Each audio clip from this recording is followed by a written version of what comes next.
Hi, my name is Beth Hiley, here for Board Game Geek at Gen Con 50. I'm sitting down with Keith Bloom, who is the owner of L4 Studios, and you've brought us an expansion to Warquest, which is gamed by Glenn Drover. Yes. So what is this expansion going to bring? We'll assume people have played Warquest before. I like it. That works for me. All right, so we got cool bits in the box. I like it. So the 5th player expansion, these you don't have point of comparison, but the colors themselves are darker than the base game, so you can immediately see that these guys are different.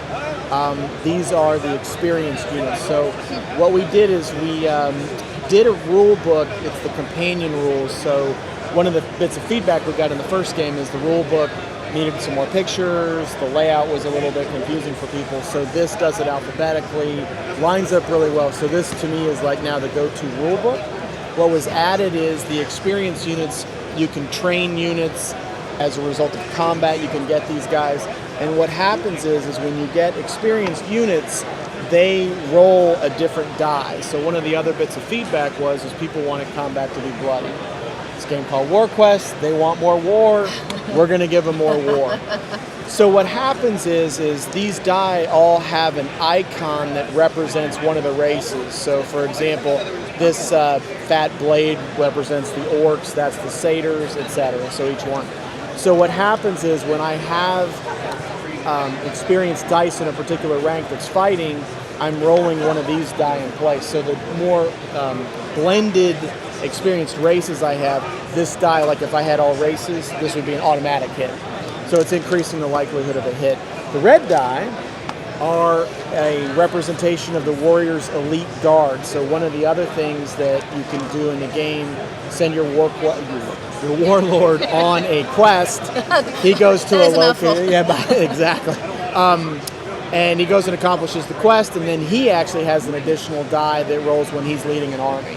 So this one represents, these are all the faction icons, which you play. So another vehicle, yeah, absolutely, the boar, the crow.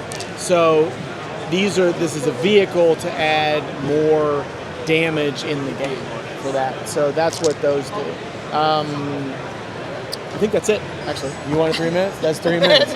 So there are about 50 pieces in here. I'm not going to count them all. It's a lot of pieces. There are a lot of them, darker color, all the races. The additional warlord. So it introduces experienced units, but it also adds the 5th player. We actually had the 5th color in the base game. So even though there aren't rings here, you already have that. Right. So that's what it adds. Well, there you go. So if you guys want to check that out for 5th player, for some experienced units, this is the Warquest, 5th player expansion, but you also were kind of calling it companions. Experience, yeah, it's got the companion rule book. So this is a nice update. If you got the base game and felt like you wanted to get a little bit more, there are a couple rule tweaks in here as well. So this is kind of a nice follow-up that I think really tightens up the Warquest experience. I was really proud of the work. Sean and I spent a lot of time developing this and circling back with Glenn on it. Again, collaboration with Mr. B Games. Yes, and I think a lot of the feedback that we got from the initial release, we were able to incorporate into this. So I think it's a nice companion piece. Well, that is the 5th player expansion box for Warquest, and Keith, thank you again. Same guy, absolutely. Thank you, Beth.